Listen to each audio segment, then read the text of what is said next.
Apa kabar sahabat Jago Ilmu? Bertemu lagi kita dalam channel Jago Ilmu. Kali ini Jago Ilmu ingin berkongsi berkenaan 5 penemuan arkeologi di Mesir yang menggemparkan. Sebelum menonton, jangan lupa subscribe, like, komen dan kongsikan maklumat ini. Selamat menonton. Jika disebut tentang penemuan-penemuan arkeologi, tiada negara yang boleh menandingi negara Mesir.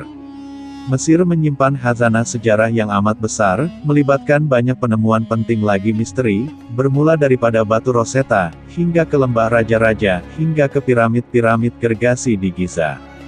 Makam-makam yang berlimpahan dengan harta karun dari zaman silam serta pelbagai jenis kuil yang menarik menjadi bukti kekayaan tamadun Mesir purba. Walaupun kita masih belum menemukan keajaiban dunia yang lain kecuali piramid Giza, ahli-ahli arkeologi terus berupaya menjumpai banyak artefak purba dan tapak arkeologi penting yang usianya melampaui zaman pertengahan. Penemuan lama dan penemuan baru ini mengisyaratkan kepada kita bahwa Mesir masih menyimpan banyak khazanah sejarah. Justeru, kami berhasrat mahu mengedepankan beberapa penemuan mengagumkan dari tamadun agung ini. 1. Makam Tutankhamun. Tanpa dapat dinafikan, makam Tutankhamun merupakan perigi yang menyimpan khazanah purba. Ia ditemui pada tahun 1922 oleh Howard Carter dan pasukan arkeologinya. Sehingga ke hari ini, makam tersebut masih memegang status sebagai khazanah sejarah paling masyhur yang pernah dijumpai dari Mesir purba. Antara harta karun yang ditemui dalam makam ini adalah topeng misteri milik Firaun Tutankhamun, Firaun yang era pemerintahannya komited dalam menyebarkan agama politeisme dalam kalangan rakyat. Artifak-artifak yang dijumpai dalam makam Tutankhamun ini berupaya memberikan maklumat tambahan terhadap kebudayaan, agama, hasil seni dan bahkan teknologi pada zaman beliau. 2. Batu Rosetta. Ditemui pada tahun 1799, batu Rosetta merupakan sebuah artefak purba yang usianya boleh dijejak kembali pada era Firaun Ptolemy kelima, Firaun yang mula memerintah pada usia yang sangat muda. Pada batu tersebut terukir satu pengisi tiharan penyerahan mahkota kepada Ptolemy kelima yang ketika itu baru saja berusia 13 tahun. Tambah menarik, tita pengisi tiharan ini ditulis dalam 3 bahasa berbeza dan ianya dihasilkan oleh sebuah majelis kependetaan yang bertanggung jawab menjaga undang-undang kerajaan. Sebagai maklumat tambahan, penterjemahan hieroglif Mesir berlaku pada kurun ke-19, di mana petunjuk-petunjuk yang terkandung dalam batu Rosetta banyak membantu dalam usaha tersebut. Pada waktu itu, tidak ramai orang Mesir yang mampu membaca tulisan hieroglif purba.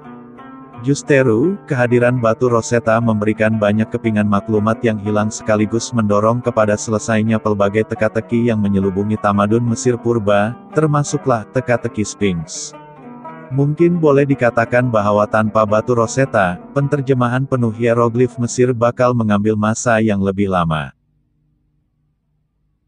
3. Papirus Ossirhynchus. Dalam tempo 11 tahun bermula dari tahun 1896, lebih setengah juta lembaran papirus ditemui di celah-celah runtuhan Ossirhynchus, dijumpai oleh 2 orang ahli arkeologi terkemuka, yaitu Arthur Huhn dan Bernard Grenfell.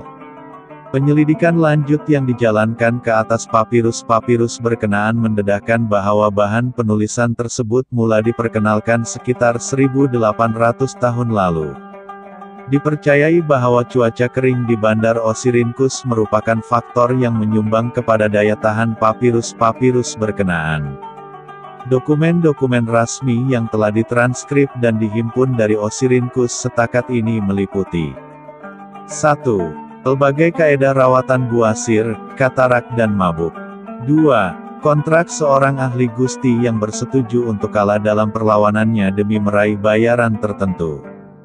3. Maklumat berkenaan aktiviti pengagihan bijirin, suatu aktiviti yang juga pernah berlaku di kota Rom.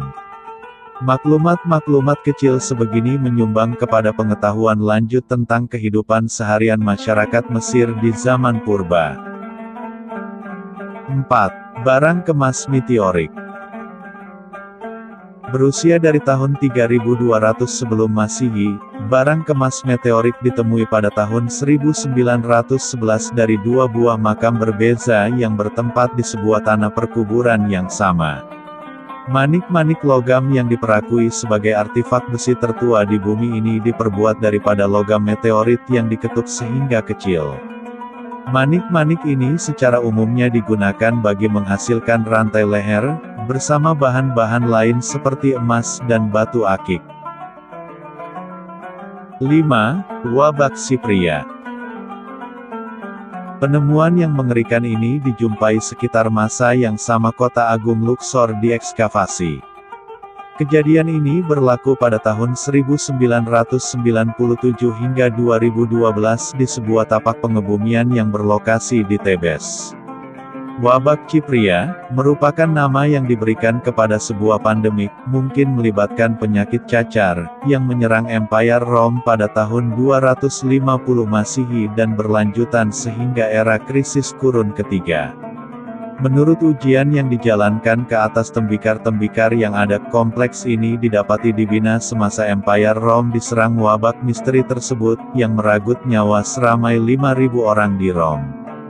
Menukil kata-kata Pontius dari Carthage, wabak yang mengerikan ini membawa kemusnahan yang besar dan ia menyerang hampir setiap rumah. Penemuan wabak ini adalah asas yang mendorong kepada kajian-kajian lanjut berkenaan penyakit demam berdarah seperti Ebola sekaligus menyumbang kepada bidang perubatan dunia. Terima kasih kerana menonton, sekian sahaja video untuk kali ini dari Jago Ilmu. Sahabat Jago Ilmu boleh tinggalkan komen cadangan Anda di ruangan komen. Semoga berjumpa di video-video yang akan datang.